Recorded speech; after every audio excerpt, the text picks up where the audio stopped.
Alhamdulillah saya kemarin ikut serta mengadakan peringatan Maulid yang di Asyakirin. Tapi yang kedua, ya, Profesor Dr. Mustafa Ali Ya'qub MA, dengan harapan bahwa untuk memberikan pemahaman bahwa Maulid itu tidak bid'ah sesat, bahwa Maulid itu tidak bid'ah yang dolal, bahwa Maulid itu tidak termasuk kategori yang menyebabkan masuk neraka, tidak seperti yang dibilang pada sebelumnya, ya, dengan alasan mubazir, menghabiskan uang, gitu ya. Padahal kita tidak untuk konteks memubazirkan uang. Iya, siapapun yang takdim atau takriman bi Maulid Nabi Sallallahu Alaihi Wasallam dengan kemampuan tentunya masing-masing, yang punya pikiran dengan idenya, yang punya tenaga dengan kekuatannya, yang punya materi dengan ya uangnya, silahkan. Kita tidak maksa harus nyumbang segininya, enggak. Ya, alhamdulillah kita juga partisipasi nyumbang spanduk. Spanduk kan ada di jalan mana sebelum berangkat, tapi sayang kitanya suruh berangkat, gitu ya. Nah, sekarang dengar lagi, ada lagi pengajian di salah satu subuh minggu di masjid itu, menyerang balik dari apa yang kita adakan. Ya, maksud kita tuh jangan gitulah, udahlah saling menghormati aja. Kalau tidak yakin Maulid itu adalah Sabtu pagi atau Minggu pagi katanya, ya, ada yang melapor ke sini, kick balik gitu. Nah, itu nggak usah begitu. Kalau tidak suka ya udah diem aja.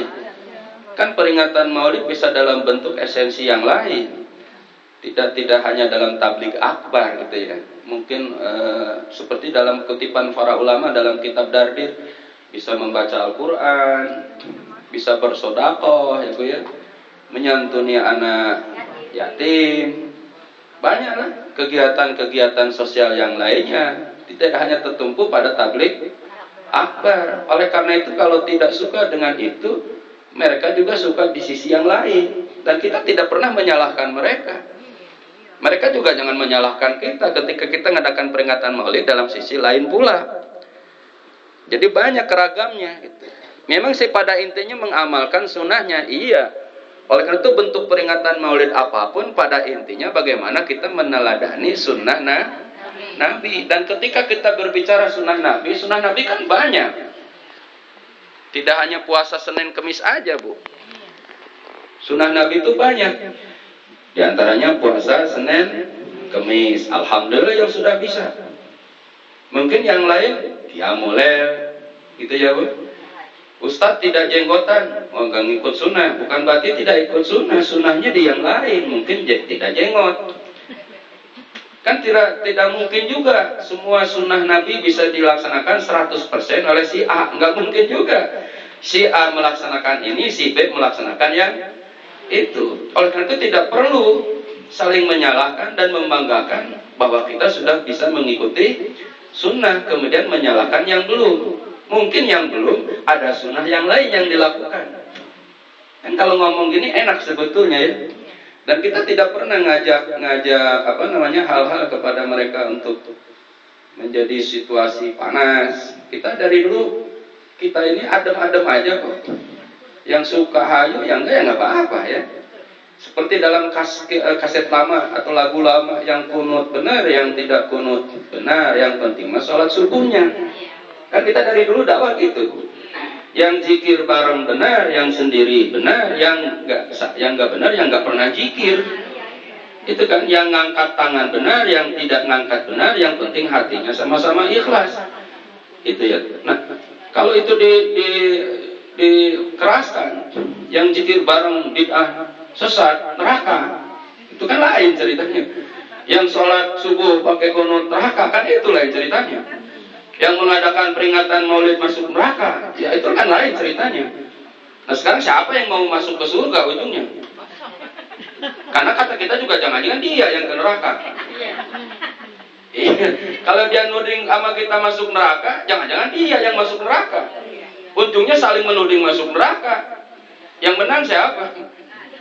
Yang menang yang nggak berantem. Yang enggak dari kesalahpahaman tidak menjadi keras untuk jadi berantem. Itu yang menang. Oleh karena itu kita pengen yang menang. Oleh karena itu udah kita lapang dada dengan perbedaan. Kita berukhuwah dengan perbedaan. Kita jadikan kekuatan dengan perbedaan. Subhanallah, Allahu Akbar. Fitnah untuk umat Islam saat ini ya ini. Yang perang di Syria, Islam sama Islam. Yang di Mesir, Islam sama Islam. Yang di Yaman, Islam sama Islam. Di Indonesia, Islam sama Islam. Yang menang, Yahudi. Iya. Masalah surga neraka bukan wilayah kita, udah urusan Allah, urusan Nabi. Yang penting kita melaksanakan perintah Allah, melaksanakan perintah Nabi dengan kepemahaman dan keyakinan yang kita yakini masing-masing. Yang penting dalam beribadah pakai ilmu. Ini yang penting, Bu. Yang penting kita beribadah pakai ilmu. Wa kullu man bi ghairi ilmin ya'malu 'amaluhu mardudatun la tuqbalu. Sayyid Nur Ruslan dalam kitab Zubair. Setiap orang beramal tidak dengan ilmunya, maka amalnya itu tertolak di sisi Allah Subhanahu wa ta'ala. Sekecil apapun yang namanya ibadah harus pakai ilmu. Mulai dari bab air, mana air yang boleh dipakai bersuci, mana yang tidak. Mulai dari wudunya cara yang benar. Tayamum, itu ya sholat dalam perjalanan, kan ada ilmunya. Apalagi yang namanya sholat fardu, juga termasuk sholat-sholat sunnah, ibadah umroh, ibadah haji, harus pakai ilmu. Bahkan rumah tangga pun harus pakai ilmu. Hatta tidur pun, mau tidur ada ilmunya. Mau tidur, bangun tidur. Dari dalam kehidupan keseharian pakai kerudung aja ada ilmunya. Kalau kerudung cuma diselendang di dada, bukan kerudung, itu namanya selendang. Kalau peci dipakai di dengkul, bukan peci, tapi dudukui. Oleh karena itu pakai peci pun ada ilmunya. Dalam keseharian kita pun semuanya ada ilmunya. Bahkan dari sekecil apapun, apalagi yang besar, semuanya ada ilmunya. Maka Islam agama yang sangat tepat. Maha benar Allah dengan firman-Nya. Ada ilmunya semua. Subhanallah, Allahu Akbar. Nah, termasuk kita hadir setiap bulan.